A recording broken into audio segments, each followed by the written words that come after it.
Hello mga idol, ito po sumakay na po kami dito ni Bunso, dito po sa Roopway, dito po sa Mount Amuro, Sisukaken. Ayan, napakaganda po ng tanawin dito po sa itaas ng bundok mga idol ko. Ayan, grabe. Ayan, sumakay po kami dyan sa Roopway at kilalang kilala na Leaf Umayada Leaf mga idol ko. Ayan mga idol ko, dito kami ni Bunso. Pero sa totoo lang, takot na takot po ako dito. Ayan, tignan nyo po ang kapit ko. Grabe kapit na kapit mga idol ko.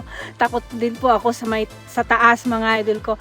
Pero ito talaga, kailangan mag-enjoy at kailangan din subukan para malaman ng mga magagandang ding makita rin ang magagandang tanawin dito po sa Mount Amuro, dito po sa Sisukaken mga idol ko.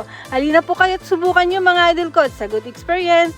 Adventure po na naman mga idol ko. Bye! Please subscribe. Don't forget to subscribe me. Bye-bye!